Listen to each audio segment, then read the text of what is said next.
नमस्कार, मैं हूं आपके साथ नेहा बेनीवाल और आप देख रहे हैं हलचल इंडिया। हम दिखाते हैं बेबाक खबर जिसका होता है तेज असर। शामली के थाना भवन स्थित बैंकेट हॉल में समाजवादी पार्टी नौजवान सभा का कार्यकर्ता सम्मेलन आयोजित किया गया, जिसमें भारी संख्या में समाजवादी पार्टी के कार्यकर्ता और नेता मौजूद रहे। थाना भवन नगर के बैंकेट हॉल में समाजवादी पार्टी नौजवान सभा जिला अध्यक्ष जाबिर राव द्वारा कार्यकर्ता सम्मेलन का आयोजन किया गया। सम्मेलन में मुख्य अतिथि रजमुद्दीन शाह प्रदेश अध्यक्ष नौजवान सभा के रूप में मौजूद रहे। कार्यक्रम की अध्यक्षता चौधरी शरीफ अहमद व संचालन सपा नेता संजय सिंह राणा ने किया। सम्मेलन में अनेकों वक्ताओं ने अपने विचार रखे और कार्यक्रम में लखीमपुर खीरी कांड व हाथरस दलित युवती की हत्या, भ्रष्टाचार, गुंडाराज, गन्ना भुगतान, किसान आंदोलन पर भाजपा सरकार को जमकर घेरा गया। लखीमपुर खीरी किसानों के सामूहिक हत्याकांड पर भाजपा सरकार को घेरते हुए जमकर आलोचना की गई। सपा नेता प्रोफेसर सुधीर पवार ने भाजपा सरकार को दलित, पिछड़ा व किसान विरोधी सरकार बताया और कहा कि किसान कृषि बिल के खिलाफ पिछले 10 महीनों से दिल्ली की सड़कों पर अड़े हैं, पर हिटलर शाही सरकार किसानों की आवाज सुनने को तैयार नहीं है। 2022 में इस जन विरोधी सरकार को सत्ता से बेदखल कर अपने अधिकारों को सुरक्षित करना है। जमीनी हकीकत समाजवादी पार्टी की आज उत्तर प्रदेश में नंबर 1 पर है।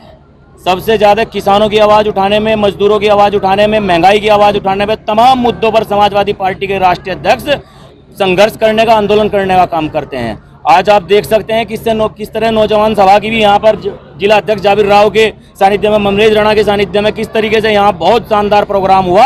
हम लोगों ने यहाँ पर आके संचालन भी किया। तमाम चीजों को देख सकते हैं किस तरीके से समाजवादी संघर्ष कर रहे हैं और 2022 में एक बार फिर राष्ट्रीय अध्यक्ष श्री अखिलेश यादव जी की सरकार बनेगी। आज उत्तर प्रदेश में हमेशा युवाओं को लेकर हर सरकार नए नए मुद्दे लेकर आती है, लेकिन हर सरकार विफल रही है।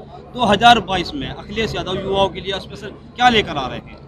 माननीय राष्ट्रीय अध्यक्ष श्री अखिलेश यादव जी पूरे देश के युवाओं के नेता हैं, उत्तर प्रदेश के नहीं, तमाम लोकप्रिय नेताओं को पीछे छोड़ते हुए नंबर 1 नेता हैं। और उन्होंने लैपटॉप से लगाकर विद्याधन कन्या विद्याधन तक और 10 लाख नौकरियां सरकार आते ही देने का काम करने की से जो कही है, तमाम चीजों पर, घोषणा पत्रों पर हमें खरा उतरने का काम करेंगे। एक बार फिर राष्ट्रीय अध्यक्ष श्री अखिलेश यादव जी युवाओं को आगे ले जाने का काम करेंगे, उत्तर प्रदेश को आगे ले जाने का काम। नौजवान सभा का कार्यक्रम था, कार्यकर्ता सम्मेलन, समीक्षा बैठक थी। साथ के साथ समाजवादी पार्टी के कार्यकर्ताओं को संबोधित करने के लिए प्रदेश प्रभारी का कार्यक्रम था, जो आने में अभी लेट हुए, अभी कुछ समय में हमारे बीच में होंगे। समाजवादी पार्टी किस प्रकार जमीनी हकीकत से लड़ रही है और भारतीय जनता पार्टी किस प्रकार गुंडागर्दी से प्रदेश के अंदर, देश के अंदर सरकार चला रही है, इस सरकार को उखाड़ फेंकने की नीति निर्धारण का ये समय था। उस संबंध में बैठक थी। चुनाव को लेकर के क्या कहना चाहोगे? ये जनता के बीच में किन वादों को लेकर चाहोगे? जनता के बीच में 1000 वादे हैं जो भारतीय जनता पार्टी ने छोड़े हैं। भारतीय जनता पार्टी के लोगों ने जो भी जनता से वादा किया था चुनाव से पहले, उनको किसी वादे पर अपने खरे नहीं उतरे। समाजवादी के पास अनेकों वादे हैं। समाजवादी राष्ट्रीय अध्यक्ष अखिलेश यादव जी ने पूर्व में भी पहले अपने वादे पूरे किए हैं, चाहे वो लैपटॉप वितरण हो, चाहे बेरोजगारी भत्ता हो, चाहे नौजवानों को रोजगार देने का हो। आज महंगाई किस चरम पर है, पेट्रोल डीजल के रेट कहाँ हैं, गैस सिलेंडर के रेट कहाँ हैं और किस प्रकार तानाशाही रवैये से पब्लिक को, किसानों को कुचलने का काम ये सरकार कर रही है। उन सभी मुद्दों को लेकर हम जनता के बीच आएंगे। नौजवान सभा का जो ये कार्यक्रम हुआ है, इसमें हम ज़मीनी स्तर पर समाजवादी पार्टी के नेतृत्व में हम लोग काम कर रहे हैं और जनता को हम ये समझा रहे हैं, जो हमारा बीजेपी से वोट जुड़ा हुआ है, सैनी, कश्यप, पाल, प्रजापति, उपाध्याय, उन सभी समुदाय, हिंदू मुस्लिम एकता का एक प्रतीक हम दे रहे हैं कि सभी लोग मिल के और एक साथ चल के समाजवादी पार्टी को आगे बढ़ाएं और इस सरकार की जो तानाशाही चल रही है, जो लोगों पे अत्याचार कर रही है, गरीब मजदूर किसान को निहत्ते वार कर रही है, उस वार को हम सहन नहीं कर पा रहे हैं और आने वाले 2022 के चुनाव में हम इसको जड़ से उखाड़ने का काम हम करेंगे।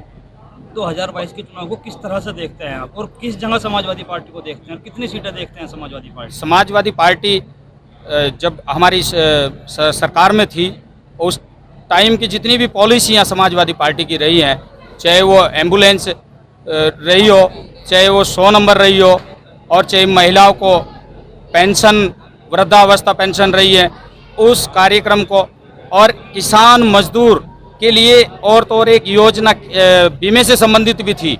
कुछ लोगों को इस चीज़ की जानकारी नहीं है कि बीजेपी सरकार ने उसको हटाकर, मजदूर को हटाकर ओनली किसान पर निर्धारित कर दिया। उसमें भी उनको पेमेंट नहीं दे पा रहे हैं और 80% लोग हमारा मजदूर है। मजदूर जब अगर किसी दुर्घटना में डेथ होती है, उसको जो 5 लाख रुपया देती है सरकार, उसको उन्होंने हटा के ख़त्म करके ओनली किसानों पर डिपेंड किया।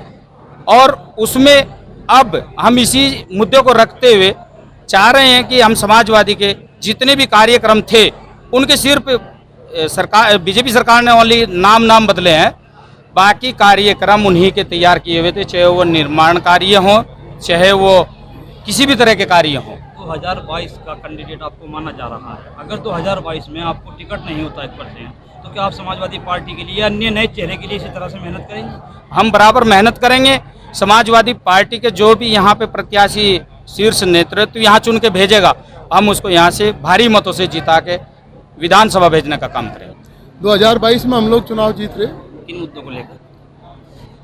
भाजपा ने जो वायदे किए थे उसमें से कोई पूरा नहीं किया, जनता नाराज है, यही मुद्दा है। क्या आप बता सकते हो कौन कौन से वादे थे और कौन से पूरे नहीं किए? एक भी वायदा जो उसने किया था, चाहे वो 15 लाख रुपए का हो, चाहे वो रोजगार का हो, चाहे वो गैस सस्ता करने का हो, चाहे पेट्रोल 30 रुपया लीटर बेचने का हो, एक भी वायदा कोई ऐसा नहीं भाजपा ने जो पूरा किया हो। समाजवादी के पूर्व मुख्यमंत्री अखिलेश यादव जी क्या नई स्कीम लेकर के आए हैं जनता के बीच में? युवाओं के लिए क्या कोई नया रोजगार लेकर आए हैं? हम पहले से ही इस बात के मानने वाले हैं कि जो गरीब जनता है उसका कल्याण किसी भी सरकार की प्राथमिकता में होना चाहिए। हम लोग जब सरकार में थे, करीब 73 स्कीम हमारी ऐसी थी जो युवा और गरीब लोगों पर केंद्रित थी। समाजवादी पेंशन स्कीम हो, विधवा पेंशन हो, हमारी जो कन्या विवाह योजना हो, जो छात्रवृत्ति योजना थी, ये सारी 73 ऐसी स्कीम थी जो इस सरकार ने आके बंद की। वो सारी चीज़ें शुरू होंगी और उसके अलावा जो वक्त के साथ साथ अब हमें महसूस हो रहा विपक्ष में रहते हुए कि इस सरकार ने जो समाज का नुकसान किया, जो युवाओं का नुकसान किया, इसमें और हम ताकत लगा के और नई स्कीम बना के जनता के सामने आएंगे। सर, आपको अखिलेश यादव जी के बहुत ही करीबी नेता माने जाते हैं, तो थाना भवन सीट पर किस कैंडिडेट को आप देख रहे हैं 2022 चुनाव को लेकर? अखिलेश यादव जी के सब करीब हैं। ऐसा कोई आदमी नहीं जो इस पार्टी का कार्यकर्ता हो उनसे दूर हो। जो पार्टी का टिकट देने का निर्णय उनका होता है, हाईकमान का होता है, उसका एक तरीका है, समय आने पर वो घोषित करेंगे, उस सब लोगों को पता चल जाएगा।